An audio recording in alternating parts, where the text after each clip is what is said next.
Putain, j'ai failli me casser la gueule. Yo les Schrap Boys, j'espère que ça pimpe. Bienvenue dans ce petit épisode filler, on va dire, un petit épisode simple pour moi à faire entre deux épisodes de Suicide Card qui sont assez difficiles.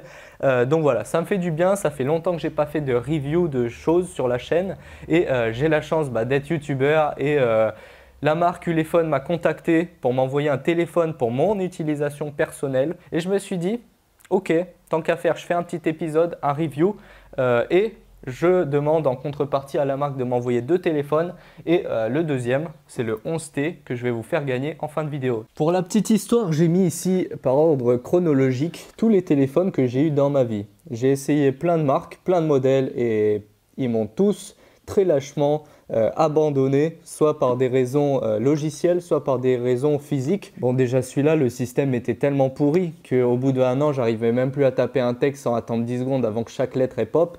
Celui-là, Samsung, un truc théoriquement un peu mieux, bon, déjà il a goûté aux joies de l'atelier, il s'est fait exploser, mais j'ai fait une mise à jour et le système était devenu complètement pété, sans parler du fait que j'ai changé 2 fois la batterie en 3 ans. Le Xiaomi là que j'ai essayé, que j'ai trouvé être le plus beau téléphone de tous les temps, je l'ai gardé seulement 2 ans parce qu'en fait l'antenne, bon la batterie elle marchait plus et l'antenne à l'intérieur qui captait le réseau, elle a cramé. Donc en gros j'avais un téléphone où je ne pouvais plus me connecter au réseau et ça c'est un peu con.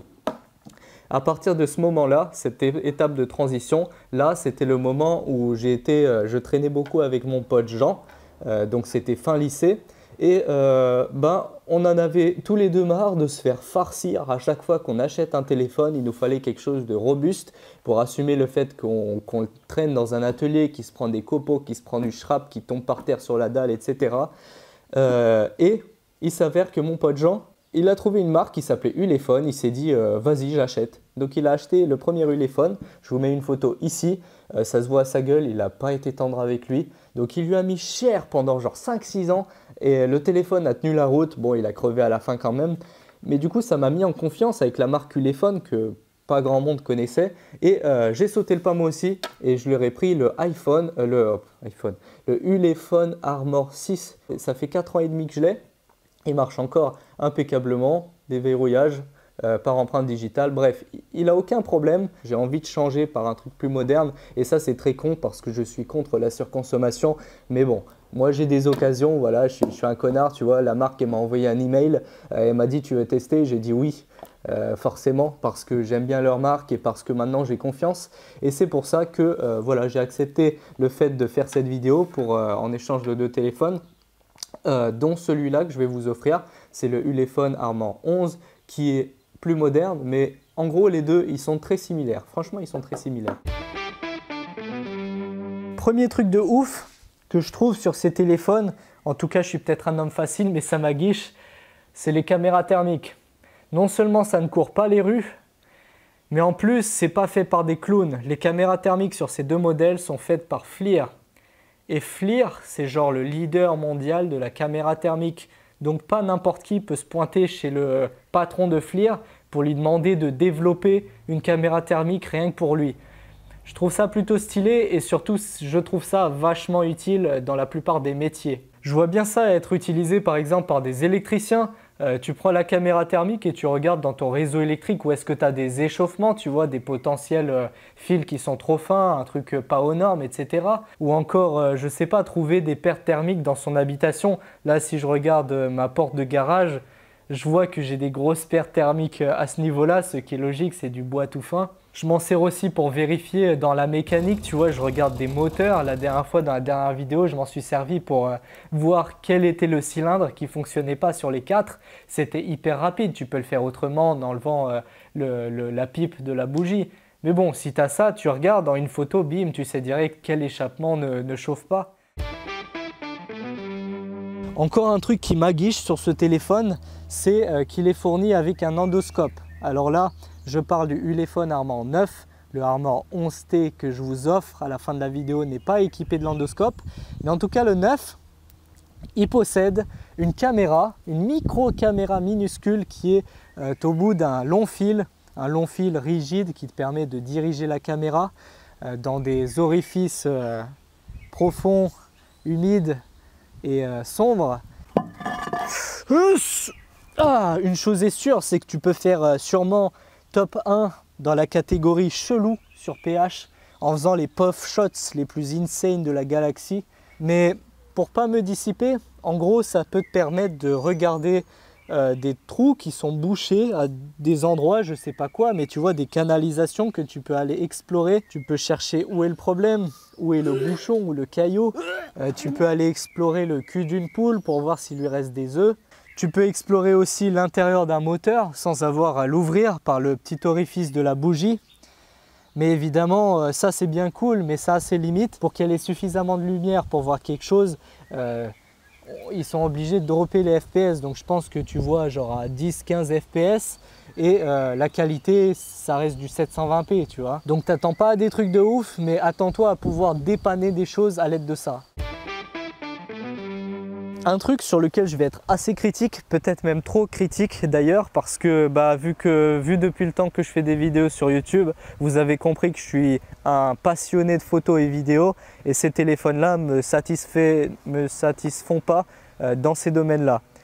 En effet, cet appareil, le 11T à 48 mégapixels, le Armor 9 en a 64, mais pour moi, les pixels ne font pas la qualité d'une caméra. Mais honnêtement, côté photo, ils sont réactifs, ils sont corrects. Tu prends, tu sors, bim bim, ça bombarde, ça fait des photos correctes, il n'y a pas de problème là-dessus. Je trouve que le Armor 9 fait des photos qui tendent vers le jaune. Je ne sais pas pourquoi, mais je trouve qu'elles ont trop de saturation.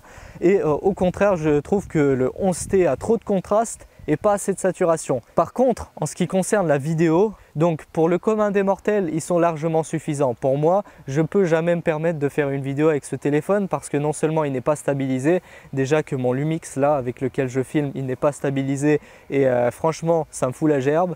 Donc ça tremble et tout, tu marches, la vidéo est saccadée. Ensuite, un mode ralenti, celui-là, j'ai pas grand chose à redire. Il est correct, il ralentit 3 fois, voilà, c'est un ralenti standard.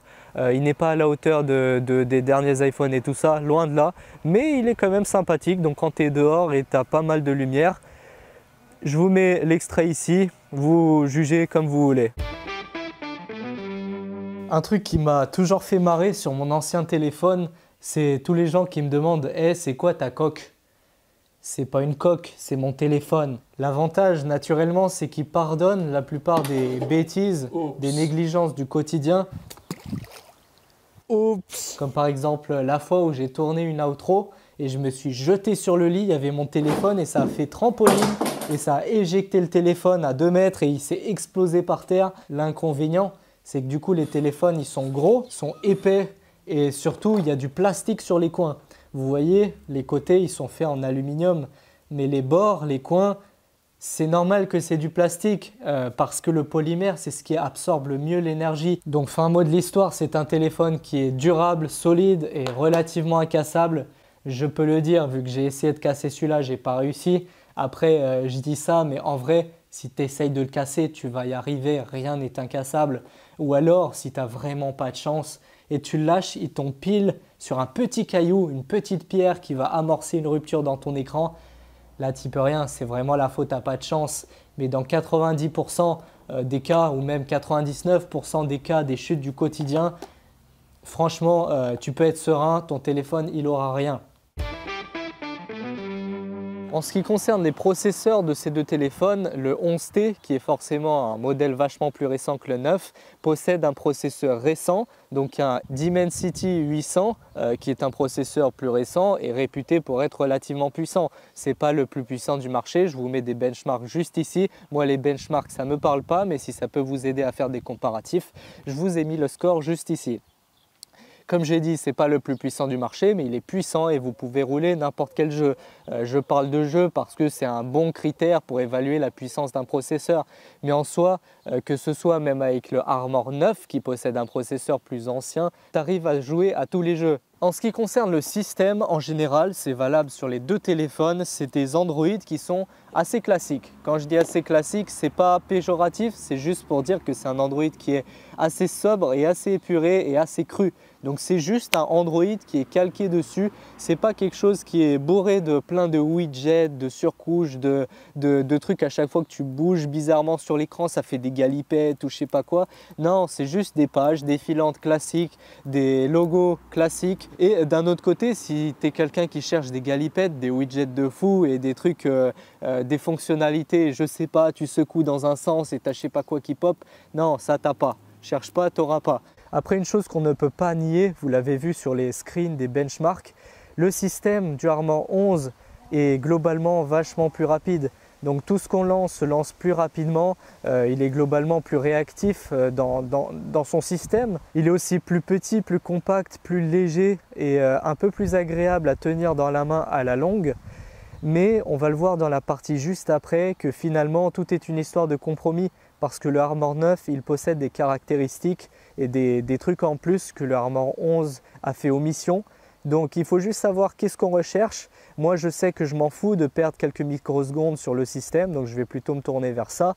Mais si vous êtes plus branché high-tech, vous allez sûrement préférer le Armor 11.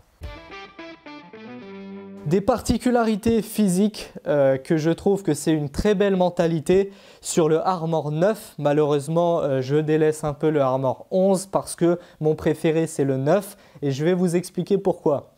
Le Armor 9, il a été fait dans une mentalité un peu plus vintage, c'est-à-dire qu'ils ont fait revenir le port jack alors que on sait tous que tous les constructeurs mobiles font tout ce que fait Apple. Dès qu'Apple il arrondit un coin, ils arrondissent tous un coin. Dès qu'Apple il enlève la prise jack, tout le monde enlève la prise jack. Deuxième chose que je trouve super bien, c'est que pareil, le Armor 9, ils ont mis un port pour les cartes SD. Un truc qui était disparu depuis des années, et ben ils ont fait repopper les cartes SD et je trouve que c'est une très belle mentalité, tout comme l'arrière. L'arrière de ce téléphone est hyper facile à démonter. Le Armor 11, tu peux le démonter aussi. Tu as des vis qui sont très apparentes sur les côtés, mais tu as des vis qui sont cachées, qu'il faut trouver. Tu as des petits trucs à déclipser. Donc c'est plus compliqué et si tu n'es pas très doué, tu peux potentiellement casser des choses. D'ailleurs, j'ai mentionné l'ouverture du téléphone et l'accès à la batterie. En vrai, tu n'en as pas vraiment besoin sur ce genre de téléphone parce qu'ils ont une batterie qui est tellement grosse, qui a tellement de milliampères-heure, je pense qu'il tourne autour de 6600 ampères-heure, ce qui est monstrueux. Même si ta batterie elle perd la moitié de sa capacité, tu te retrouves vers 3000 mAh et 3000 mAh, c'est quand même plus que n'importe quel iPhone, donc tu as quand même largement de quoi tenir la journée et c'est ce que j'ai constaté sur mon ancien téléphone. Après, forcément, ça arrive avec des compromis et le problème de ces deux téléphones, c'est la taille et le poids. À force de le tenir à bout de bras, tu vas sentir un poids. Moi, honnêtement, j'ai trouvé ça lourd au début quand j'ai changé pour mon Armor 5, mais je m'y suis fait. Franchement, je m'y suis fait. Au bout de quelques semaines, je ne faisais même plus attention à ça. Après, tu vois, moi, j'ai développé une gymnastique des trois petits doigts là qui me permet d'atteindre le haut du téléphone sans y prêter attention. Donc pour finir sur une note globale sur ces téléphones, sur cette marque tout simplement, je dirais que ces téléphones ce ne sont pas des bijoux, ce ne sont pas des petites perles qui te permettront de shiner en société. Par exemple, si tu es le genre de personne qui aime flex avec le dernier truc que tu as payé 1000 balles, tu es là avec les bords chromés, le truc il est chiadé à mort, finition de fou avec des arcs-en-ciel à l'arrière. Ce téléphone c'est pas ça, tu vois, c'est pas un truc pour flex en société. Ce téléphone, je dirais que c'est plutôt un compagnon du quotidien. C'est un compagnon de travail, c'est un outil qui va te permettre de t'enlever une partie de ton cerveau que tu dédies aux micro-pressions. Ce que j'appelle les micro-pressions, c'est par exemple dans la vie de tous les jours, tu as ton tel, tu veux le poser sur une table et la table est dégueulasse, elle est pleine de poussière et puis tu es là en mode « Ah, je ne peux pas le poser, je vais rayer l'écran, ah, je vais l'abîmer », tu vois. Alors que tu l'as payé 1000 balles, tu n'as pas envie, tu dois constamment être vigilant. Ou alors, imagine, tu es en train d'ouvrir un moteur ou tu es en train de faire du ciment et tu as les mains pleines de pâtes, tu vois, et tu es là, tu as un appel de ta banque. C'est hyper important, tu vois, tu as envie de répondre et tu es là, ah merde, je vais l'abîmer, ah je peux pas et du coup tu vas te laver les mains. Ce téléphone, tu passes outre, tu le sors, tu t'en bats les steaks, tu es là, tu prends ton appel, si tu as la flemme de le poser sur la table, tu le prends, tu le lances, t'en as rien à cirer, c'est pas un truc auquel tu dois porter constamment de la vigilance. Et ça, pour moi, personnellement, ça me fait du bien. Voilà, je vous ai donné mon avis. Mon avis, c'est un avis de bricoleur et c'est un avis de mec qui aime ce genre de truc. Je comprends que ça ne plaise pas à tout le monde et ma vidéo est là pour vous aider à faire un choix si jamais vous cherchez à changer de téléphone. J'ai à peu près tout dit. J'espère que je n'ai pas été trop chiant et sur ce, on se retrouve très bientôt pour l'épisode 7. Ciao! Hop, hop, hop, Michel, pas si vite, j'ai failli oublier le plus important. Le concours, je vous ai dit que je vous faisais gagner le 11T. Eh bien, c'est très simple, je n'ai pas fait de truc marketing à vous abonner à 10 millions de chaînes différentes et je sais pas quoi. Non, hyper simple. Vous avez mon Insta, vous allez dessus, j'ai mis une photo avec le téléphone. Vous mettez un commentaire et vous me dites pourquoi vous le voulez. Dans 7 jours, je tire au sort, je vous contacte et je vous l'envoie par la poste. Simple, efficace. L'avantage sur Insta, c'est que comparé à YouTube, vous êtes très peu nombreux entre guillemets à me suivre. Donc les vrais qui me suivent là-bas aussi auront des probabilités non négligeables de gagner tout simplement. Dernière chose, la marque m'a filé des codes promo à la fois pour le Armor 11 et pour le Armor 9.